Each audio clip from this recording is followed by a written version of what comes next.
Mga kapatid, mainit ang usapin ngayon tungkol sa maleta. Pero chill muna guys ha, at balikan po natin ang kasaysayan. Simulan natin sa panahong wala pang maleta. Ano po ang gamit ng mga tao noon? Abay, kahoy o kahon o di kaya'y baul. Pwede ring malaking sanga ng kahoy. Pero mabigat po yan ha. Kadalasan nga, kailangang 2 o 3 tao ang nagbubuhat ng mga ito.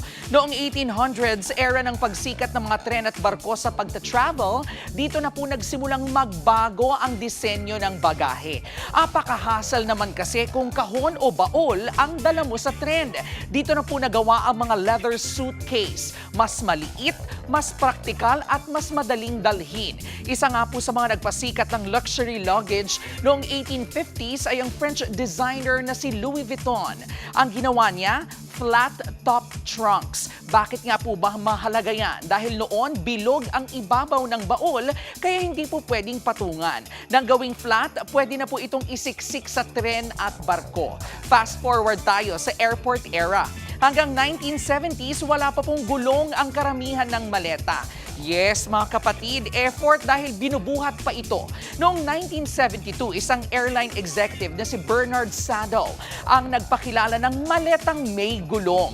Naisip niya ito habang hirap na hirap siyang magbuhat sa airport. Pero hindi pa doon natapos ang evolution. Noong 1987, ginawa naman ni pilot Robert Plath ang pamilyar sa atin ngayon, yung upright suitcase na may mahabang hawakan. Ito ang dahilan kung bakit halos lahat ng maleta ngayon hinihila na lang. At ngayon, high-tech na rin po ang mga maleta. Merong may GPS tracker at may USB charger. Mula nga po sa mabibigat na baol ng mga nanlalakbay noong 1800s hanggang sa smart luggage ng modernong panahon. Ang maleta ay hindi lang lalagyan ng gamit or damit. Ito po ang ating travel buddy. Kasama sa bawat biyahe, sa bawat pag-alis at sa bawat pagbalik.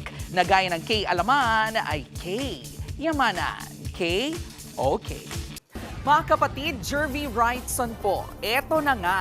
Para sa latest showbiz news at iba pang K-Alaman, mag-follow at mag-subscribe na sa social media pages ng News 5.